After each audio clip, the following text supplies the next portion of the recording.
Today we've got this McLaren 570GT in the workshop. It's in for some suspension upgrades and it's going to make it much better for road use, and it's also going to make it better out on track and improve the tyre wear substantially, as well as a lot of the handling dynamics. We're going to get the car in the air now and we're going to take some wheels off and we're going to take a look at the suspension design on the McLarens that's shared across a lot of supercar platforms, and then we're going to show you how we're going to get this car set up and upgraded.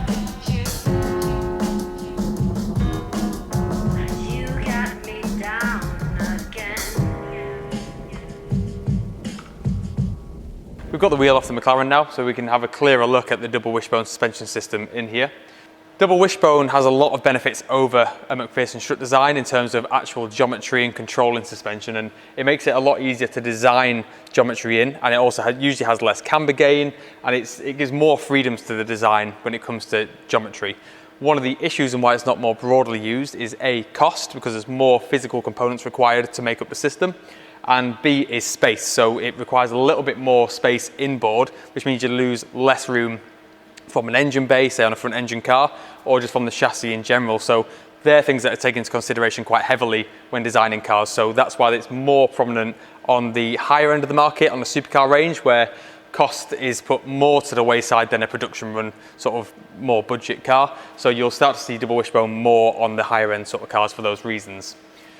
One of the holdbacks though with the systems that they've sort of implemented is that the camber isn't as adjustable. So on the McLarens, the Ferraris, the Lamborghinis, the newer Audi R8s and AMG GTRs, that sort of thing, the camber is fixed on the chassis. So the shims in there from factory, but you can't rotate a camber bolt like we otherwise would on most systems, or adjust a top mount because it doesn't actually affect the camber. So that's one of the limitations. So what we're doing today is we're going to be fitting a set of our camber shims to this car, and that's going to increase the camber to a preset value, and it's going to give this more traction, better tyre wear and much better dynamics.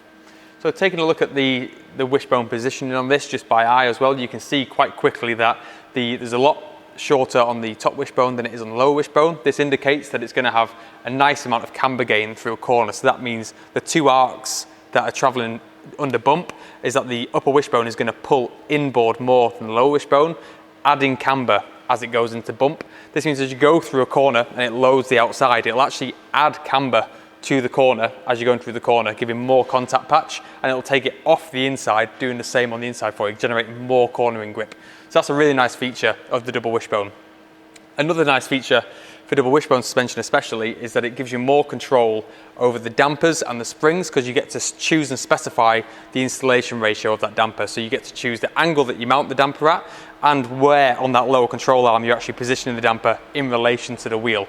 That's called your installation ratio. So it sort of lets you generate exactly the amount of wheel rate you're looking for, which is the effective spring rate at the wheel, and it gives a lot more design control. So that's another main feature of double wishbone suspension and why supercars tend to go towards that especially.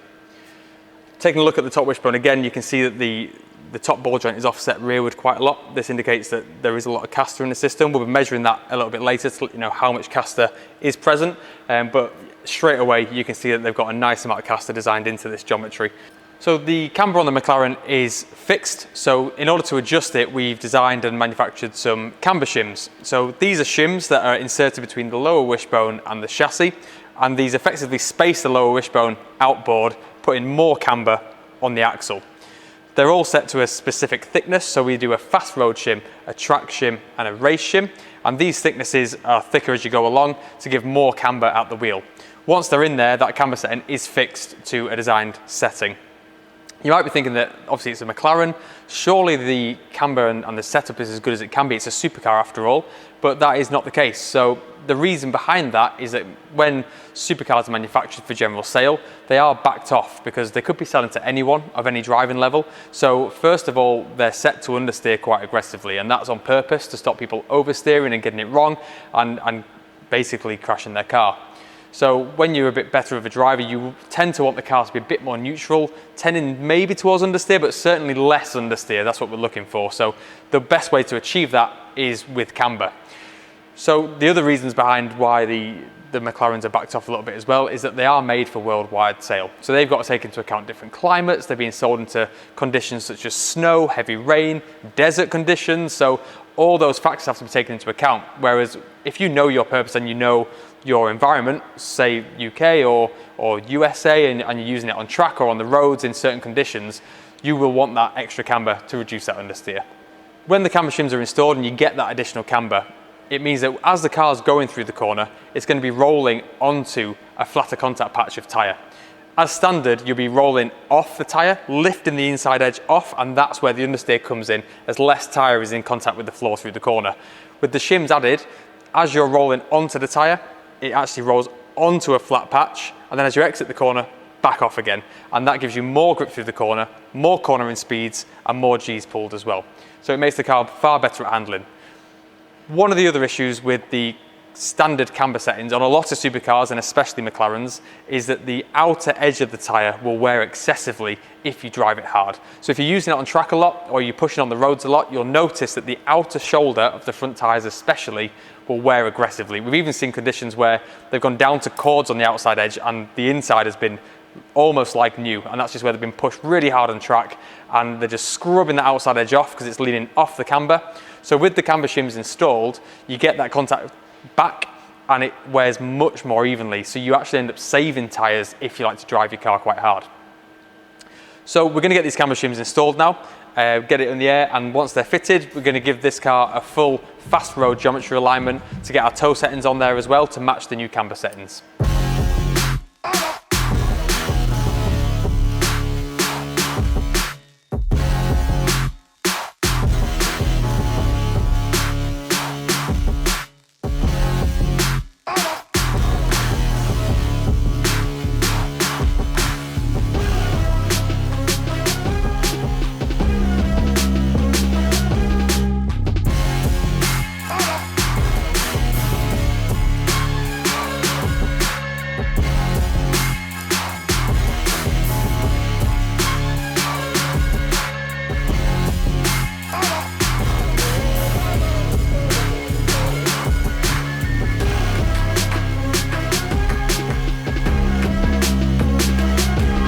So the camber shims are now installed on the car, and we've just given the car its full geometry alignment. So with our camber shims, one of the benefits is that no gauge is required to set that camber. Because we've predefined the thickness of that shim, once it's inserted, it is fixed and it can't change, it can't move around. So we do advise to check the camber with a gauge because chassis vary from production to production, but ultimately you can just insert those shims in their pre-designed places and the camber is then fixed and set. When you change the camber, it does kick the toe out and change all of that. So the car will need an alignment following the installation of the shims. We've realigned this car to put our toe settings on it for fast road use. So we've not gone back to the OE McLaren settings, we've gone to our own developed fast road settings.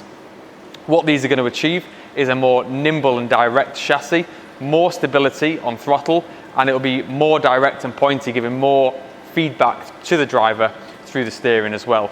So we get more grip on throttle, more grip through the corner, and ultimately a much faster car that gives more information back to the driver, helping them have more confidence and to push that a little bit harder and enjoy the drive more as well, which is what these cars are ultimately all about. We make camber shims for a wide range of supercars. Most of the cars that come out the factory with the double wishbone system that require a shim to alter the camber. So we make them for the McLarens, Ferraris, Lamborghinis, Audis and AMG GTRs. So we make shims to apply to all those chassis for fast road, track and race use, so you can choose the thickness so that you can get more camber from your car, save tyre wear and ultimately have a much more capable car through the corners.